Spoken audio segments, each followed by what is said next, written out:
Yes. Well, wow. So much, really, some wonderful, not only discussions, but really identifying some of the challenges to move Ukraine forward and move US-Ukraine relationships forward. I'll just say one word about this last panel. Rusty Brooks was joined us in '97 when we worked at the local government. And for 10 years, we really had a massive program, trained over 40,000 local government officials. And we have always, and Rusty described, wanted to take the next step to look at sort of regional development. So perhaps the time was not right then, Rusty. Perhaps now is the time.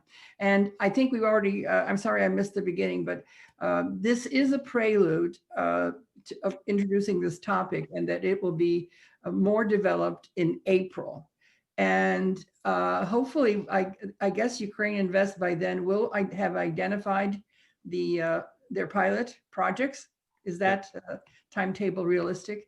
And so therefore we could include that, somebody suggested, those oblast or regional entities in our event.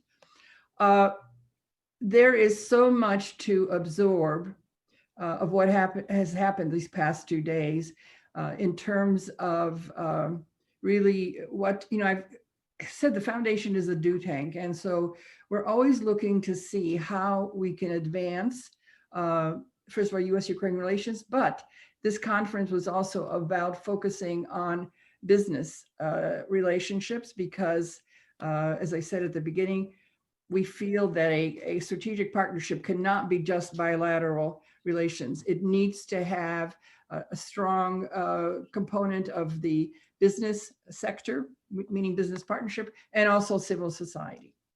So there's a lot for us to absorb, and we will look at a lot of the various suggestions and see, how we move forward. So I won't take any more time to try to summarize all that's happened.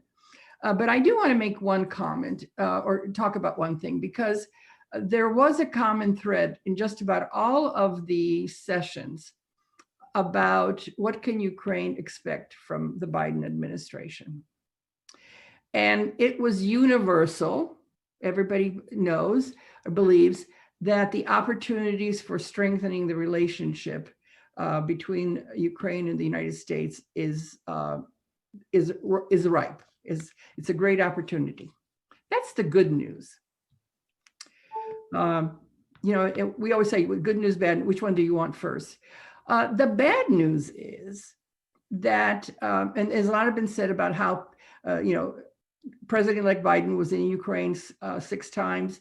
Like his key staff that has already been, nominated for high positions are very knowledgeable about Ukraine.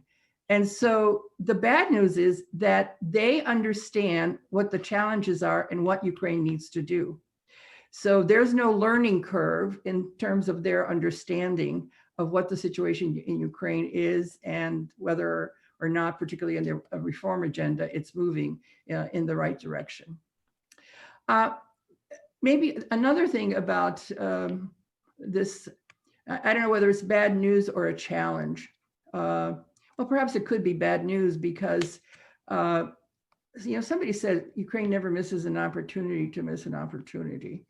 The fact that there is going to be a more receptive administration coming in, I hope that our colleagues in Ukraine do not sort of take it for granted that they're going to get the kind of support or interest. The positive attitude towards Ukraine have to be a foundation.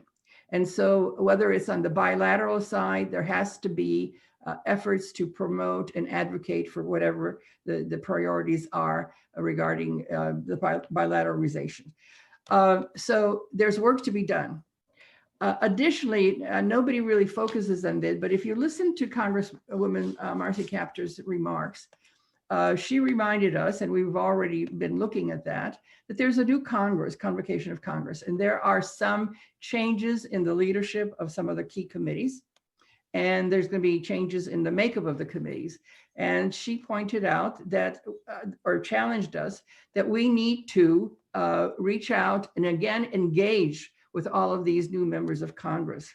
So we talk about strong bipartisan support, but you can't just rely on it. You really have to work it. So in April, we were here sort of trying to surmise what was going to be happening with the Biden administration, other things. By April, I think most of the key positions will be filled, and we'll know much more of how to proceed. So I think with that, I will close. I cannot thank enough of everybody who participated and helped us organize this conference and our sponsors. I am deeply humbled and gratified. So thank you again. And good night, I think, for both in Ukraine and here as well. So see you in April, if not before.